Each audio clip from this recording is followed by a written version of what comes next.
Hello guys and welcome back to Shikha classes. ये grammar का, English grammar का बहुत ही बेसिक टॉपिक डिस्कस करेंगे, that is noun. What is noun ये मैं आपको डिस्क्राइब करूँगी और नाउन के जो डिफरेंट वेराइटीज़ होते हैं, डिफरेंट काइंड्स होते हैं, वो भी मैं आपको एक्सप्लेन करूँगी। एक्चुअली नाउन को दो तरह से डिवाइड किया जा सकता है, तो इसमें मैं आपको एक तरीका बताऊँगी और जो मॉडर्न क्लासिफिकेशन है नाउन का वो मैं आपको दूसरे वीडियो में समझा दूँगी। सो फर्स्ट ऑफ ऑल, आखिर नाउन होता क्या है? नाउन एक पार्ट ऑफ स्पीच है। पार्ट्स ऑफ स्पीच 8 तरह के होते हैं जो कि हम लोग अगले वीडियो में डिस्कस करेंगे। नाउन एक नेमिंग वर्ड है, पर अगर आपको डिस्क्राइब करके लिखना है तो आप कैसे लिखोगे? Noun is the name of a person, place, animal, thing, feeling, emotion, means anything. Noun is just the name of anything. Traditionally noun को हम 5 पार्ट्स में डिवाइड करते हैं। First is proper noun, then common noun, then collective noun, then material noun, and the fifth is abstract noun. First of all, proper noun क्या होता है? Proper noun किसी भी चीज़ का खास नाम है। ऐसे proper word का मतलब भी होता है one's own, तो किसी भी चीज़ का कुछ खुद का जो नाम है that is proper noun. For example, जैसे कि my name is स्वर्ण शिखा, तो ये पर्टिकुलर मेरा ही नाम है। सो स्वर्ण शिखा जो है that is a proper noun. कोई भी सेंटेंस में प्रॉपर नाउन है, इसको पहचानने का क्या तरीका है कि वो सेंटेंस के बीच में भी अगर कहीं यूज़ होगा तो भी वो कैपिटल लेटर से ही यूज़ होगा। इसलिए मान लीजिए आप कोई अननोन सा स्टोरी या कोई रीडिंग सेक्शन पढ़ रहे हैं और आपको नहीं समझ में आ रहा क्या, और अगर वो कैपिटल लेटर से, इसका मतलब या तो वो कोई आदमी का नाम है या फिर किसी जगह का नाम है या फिर किसी जानवर का नाम है। दैट मीन्स प्रॉपर नाउन किसी भी चीज़ का, मीन्स चाहे वो पर्सन हो, एनिमल हो, प्लेस हो, थिंग हो, किसी भी चीज़ का जो पर्टिकुलर खास नाम है that is called proper noun. जैसे कि ह्यूमन बीइंग में मैंने एग्जांपल दे दिया स्वर्ण शिखा। कोई बिल्ली है, उसका नाम हम अगर टॉम रखे हुए व किटी रखे हुए, तो वो जो किटी या टॉम है that will be called as proper noun हो जाएगा। जैसे मुंबई, कोलकाता, तो ये सभी प्रॉपर नाउन के एग्जाम्पल में ही आएंगे। ये सभी प्रॉपर नाउन है और सेंटेंस में कहीं भी यूज़ होगा तो इनका फर्स्ट लेटर हमेशा कैपिटल होगा। फिर जैसे कि मंथ्स के नेम, जनवरी, अगर हम बोले जून, अगर हम बोले दिसंबर, मीन्स जो 12 मंथ्स होते हैं उसमें से कोई भी एक महीने का नाम आप उठा लीजिए तो उसका वो हो जाएगा प्रॉपर नाउन, क्योंकि वो एक महीने का खास नाम है। फिर उसी तरह से डेज ऑफ अ वीक, अगर हम डे बोले, डेज बोले तो ये कॉमन नाउन होगा। लेकिन अगर हम बोले संडे तो ये वीक के खास दिन का नाम है संडे, जैसे ये भी प्रॉपर नाउन में ही इंक्लूड होगा। या फिर कोई चीज़ जैसे कि कोई न्यूज़पेपर, तो अगर हम न्यूज़पेपर बोलें तो वो कॉमन नाउन होगा। लेकिन अगर हम न्यूज़पेपर का नाम बोलें जैसे द टाइम्स ऑफ इंडिया, तो ये भी प्रॉपर नाउन में ही आएंगे। तो अब कॉमन नाउन को हम कैसे डिफाइन करते हैं? Common noun is the name given in common to every person, animal, thing और place of the same class और ग्रुप। जैसे कि डॉग एक एनिमल है और डॉग कॉमन नाउन है। प्रॉपर नाउन किसी खास एक चीज़ का नाम होता है, लेकिन कॉमन नाउन जो है वो एक जैसे वो सारी चीज़ों को हम कहते हैं जो कि एक क्लास या एक तरह की, एक काइंड की होती हैं।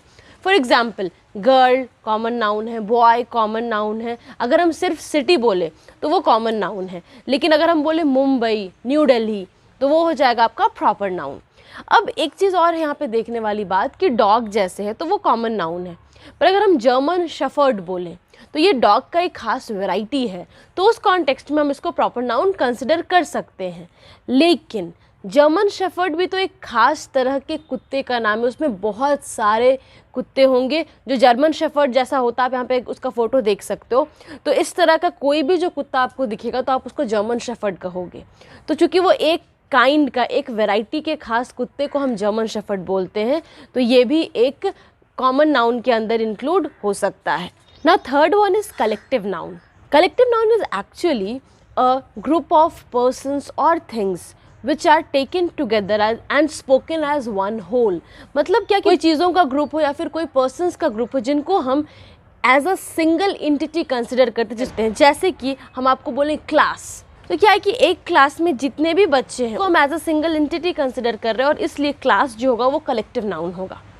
उसी तरह से टीम अगर बोले तो टीम कोई एक इंसान का तो होगा नहीं, वो ग्रुप ऑफ पीपल का टीम होगा, लेकिन वो कलेक्टिव नाउन में आएगा। और जब वो सिंगुलर की तरह यूज़ होगा तब भी वो बहुत सारी चीज़ों या फिर बहुत सारे लोगों को डिनोट करेगा। जैसे कि एक एग्जांपल और देती हूँ मैं, बंच, तो बंच क्या, बंच ऑफ ग्रेप्स है अगर मान लीजिए, तो बहुत सारे ग्रेप्स को मिला करके एक गुच्छा, एक बंच बना है। लेकिन बंच को हम सिंगुलर ही कंसिडर करते हैं अनलेस एंड अनटिल हम बंचेस लिखें, ये कलेक्टिव नाउन होगा। उसी तरह से फैमिली, तो किसी भी फैमिली में एक इंसान तो होता नहीं, बहुत सारे लोग होते हैं, लेकिन बहुत सारे लोग को मिला के एक परिवार बनता है, तो ये कलेक्टिव नाउन है फैमिली, लेकिन हम सिंगुलर कंसिडर कर रहे हैं और इसको प्लूरल भी बनाया जा सकता है। तो इसी तरह से कलेक्टिव नाउन को हम पहचान सकते हैं। Fourth one is material noun. Material noun is actually the name of a material substance. Material noun में वो सभी नाउन आएंगे जिनको हम मेज़र कर सकते हो, मीन्स नाप सकते हैं या फिर तौल सकते हैं। For example sugar, rice. कुछ और एग्जाम्पल्स देख लेते हैं, जैसे कि फ्लोर यानी कि आटा, वीट, या फिर आप सोच सकते हो वाटर, ऑयल, ये सारी चीज़ें मटीरियल नाउन है। एक्चुअली क्या होता है, जो भी अनकाउंटेबल चीज़ें हैं, जो भी चीज़ें हम गिन नहीं सकते, जिनको कि हम तौल करके लेते हैं, वो सारी चीज़ें मटीरियल नाउन में आती, तौलने वाली चीज़ें। और फीलिंग्स जितनी भी हैं वो एब्स्ट्रैक्ट नाउन में चली जाती हैं। अब कुछ बातें ध्यान देने वाली ये हैं कि जैसे वुड है, तो वुड एक मटीरियल नाउन है, लेकिन लकड़ी से बनी चीज़ें जैसे कि बेंच, डेस्क, टेबल, ये सब मटीरियल नाउन में नहीं आएंगे, ये सब कॉमन नाउन में आएंगे। वैसे ही ब्रेड जो है वो मटीरियल नाउन है, इसलिए वन ब्रेड या अ ब्रेड हम नहीं लिख सकते हैं, हमको लिखना पड़ेगा a piece of bread. Now, fifth and the final one is abstract noun. So, abstract noun is actually the name of a feeling, state, thought, idea or quality which can be felt but cannot be seen or touched. Means ये उन चीज़ों के नाम है जो चीज़ें हम छू नहीं सकते, जो चीज़ों को हम देख नहीं सकते बट सिर्फ महसूस कर सकते हैं। तो जैसे कि मैंने बोला कि किसी क्वालिटी का नाम है, जैसे गुडनेस, अच्छाई, ऑनेस्टी, ईमानदारी, ये सब एक क्वालिटी है, तो ये सब एब्स्ट्रैक्ट नाउन में आएंगे।